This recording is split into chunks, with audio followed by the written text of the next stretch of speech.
নির্জন পাহাড়ের একটা হোটেলে বসে আছে সুজন। তাকে দেখে মনে হচ্ছে এখনই একটা কিছু ঘটে গেছে যেন।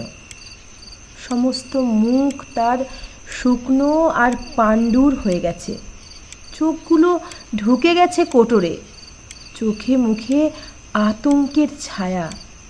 জিজ্ঞেস করলাম, কি হলো আপনার? রাতে কি ঘুমোননি নাকি? সুজন ঠিক তখনই উত্তর দিতে পারল না। খানিকটা চুপ করে থেকে বলল, ঘুম? হ্যাঁ, ঘুম তো চোখ থেকে অনেক দিন আগেই গেছে। এবার প্রাণটা যেত, হয়তো বা তাই রক্ষা পেল। কেন? আমি বিস্মিত হয়ে জিজ্ঞেস করলাম। তবে শুনুন বলেই সুজন একবার খোলা জানলা দিয়ে বাইরের দিকে তাকালো। বাইরে তখন মরা জ্যোৎস্নার সমস্ত পাহাড়টা ঝলমল করছে। চারিদিকে থরে থরে পাইনের গাছের সারি। রাতের নিথর প্রকৃতি একেবারে নিস্তব্ধ। বাইরে একটা প্রাণের সাড়া পর্যন্ত নেই। দূরে দূরে মিটমিট করছে আলোগুলো। আকাশে কাল পুরুষের তরবারি যেন ঝলসে ঝলসে উঠছে।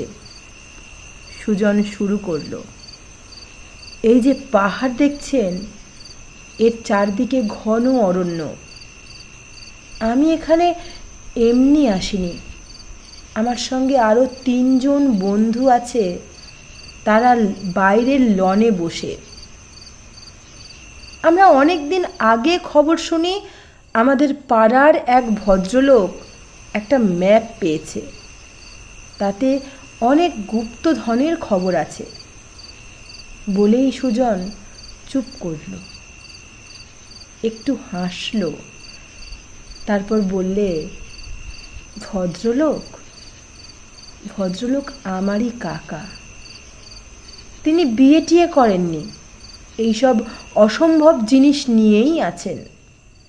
একটা রাতে তিনি আমাকে ডেকে বললেন, সুজন, আমার কাছে একটা জিনিস আছে, এটা আমি তোমার কাছে দিয়ে গেলাম। কাল আমার দেহে আর প্রাণ থাকবে না, কাজেই আজই তোমাকে এটা দিয়ে যাচ্ছি।